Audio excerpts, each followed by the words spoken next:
Aqui lembramos que, em complemento fundamental ao que estamos falando sobre análise da mensagem, uma parte do conteúdo da aula 17, já vista há algum tempo atrás no nosso curso, e que será assunto de uma aula específica sobre esse tema mais adiante, em outra futura aula. Ou seja, a identificação pela linguagem usada pelo espírito e identificação pelas sensações passadas pelos espíritos como itens fundamentais na análise da mensagem. Eu solicito que aqueles que não se lembrarem revejam esses tópicos nesta aula, por aqui não ser necessário repeti-los.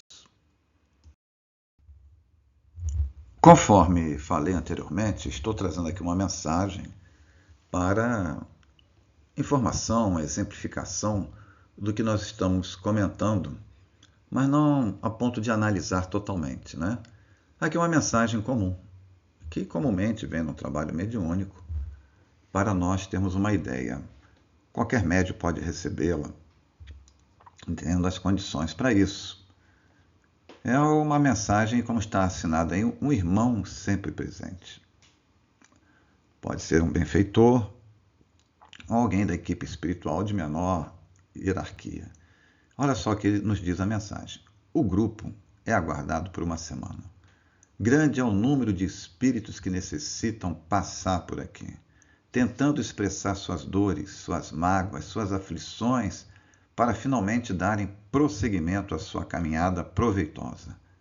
O número daqueles que conseguem falar com vocês é, claro, bem menor do que o número daqueles que também ouvem e saem daqui preparados para seu caminhar. Devemos, pois, aproveitar os poucos momentos que aqui permanecemos. Conhecemos os sacrifícios de todos e Jesus agradece, abençoando-os sempre. Gratidão eterna.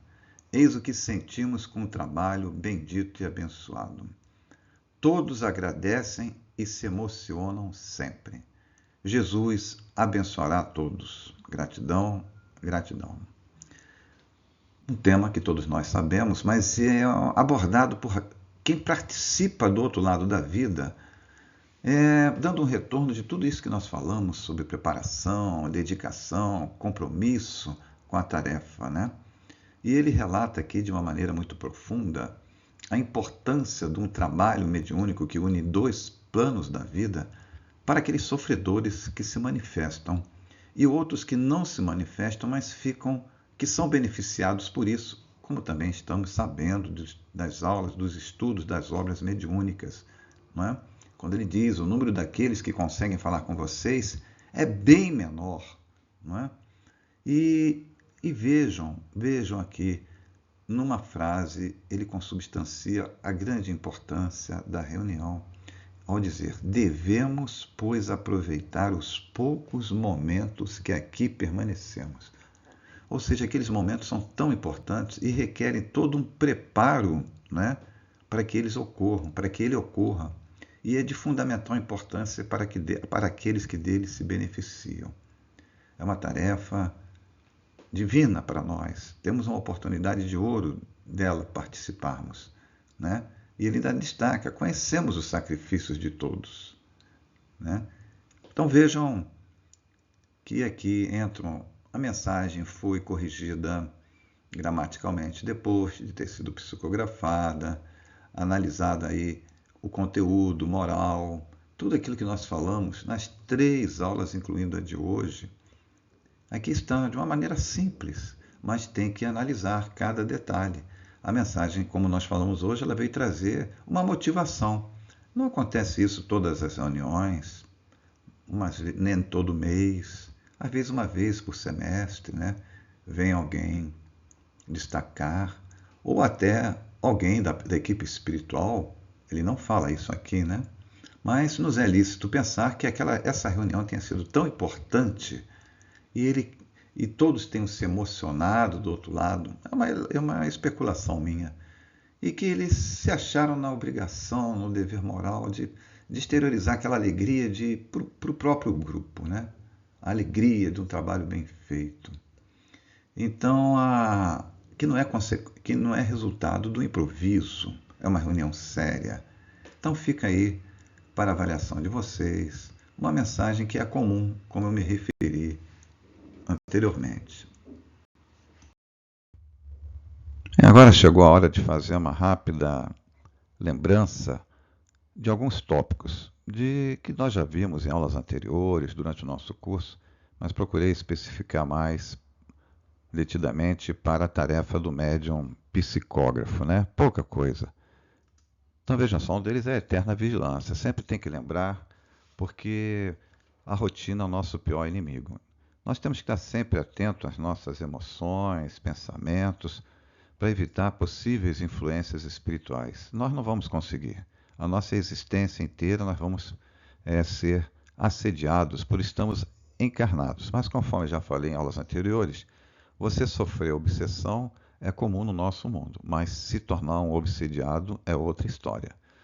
Então, temos que desenvolver nosso aprimoramento moral, o perdão, o amor, a caridade, porque isso se transforma numa melhoria de nossas vibrações para a sintonia com os espíritos mais elevados. Isso é importante e tem que ser um trabalho permanente de cada um de nós, que envolve esse outro tópico, que é um estudo constante, seja da doutrina espírita e seja de outras obras, como nós falamos ao longo das aulas, para ampliar, digamos assim, o nosso banco de dados, de onde serão tirados as informações para espíritos cada vez melhores, mais elevados, nos utilizarem para elaborar mensagens de um certo e profundo teor evangélico, mas precisam consultar o nosso banco de dados, a nossa bagagem, né? E o estudo da doutrina para saber o que e por que nós temos que agir assim, como devemos aperfeiçoar, saber o que e por que estamos fazendo, né? Esse é um dos objetivos da nossa aula, das nossas aulas sobre esse assunto psicografia. E não esquecermos também o que nós comentamos aqui sobre uma prática gradual e controlada. Não, o médium não vai se tornar um grande psicógrafo de uma hora para outra. Às vezes até já vem com essa faculdade muito bem desenvolvida, mas tem que sempre ser aperfeiçoada. E essa prática é gradual, controlada, observada, opinada pelo grupo mediúnico, pelo dirigente do trabalho mediúnico, sem o médium ficar melindrado, não é? E para isso é necessário esse último, a disciplina, assiduidade e compromisso. O médium, seja ele qual for a sua mediunidade, ele tem que ser uma pessoa disciplinada, né? Pela sua vontade, que envolve aí a vigilância, o estudo, a prática gradual e controlada. A assiduidade às reuniões é que vai garantir o efetivo desenvolvimento da mediunidade, como se você fosse praticar esporte toda semana, fazendo uma comparação, muitas vezes distante, mas o que vai te desenvolver, como nós vimos nas aulas, os bons espíritos desbloqueiam nossos centros de força, dão um impulso perispiritual para que a gente tenha um desenvolvimento melhor. Mas para isso temos que provar nossa seriedade, o nosso merecimento para esse trabalho deles. E que também se dá pelo compromisso. Você tem que ser compromissado, fazer tudo isso aí, provar em atos o propósito a que se destinou. É por isso que você está ali. É uma lembrança rápida dessas nossas eternas necessidades. Para concluirmos nossos estudos sobre psicografia, vamos colocar aqui uma mensagem recebida também pelo grande médium Divaldo Pereira Franco, do nosso benfeitor Bezerra de Menezes. A alegria do cristão é o júbilo que decorre de fazer o bem. Não creiais a sós nunca. Os vossos amigos espirituais não vos abandonam, nem mesmo quando os abandonais, optando por outros caminhos. Eles vos seguem, aguardando o momento de manter o colóquio convosco. Estais chamados, esforçai-vos para serdes escolhidos. Quanta coisa esta mensagem, esse pedaço desta mensagem que consta nesse livro, Jesus e nós, nos fala, né? Fica para a reflexão de todos. Obrigado pela atenção e até o nosso próximo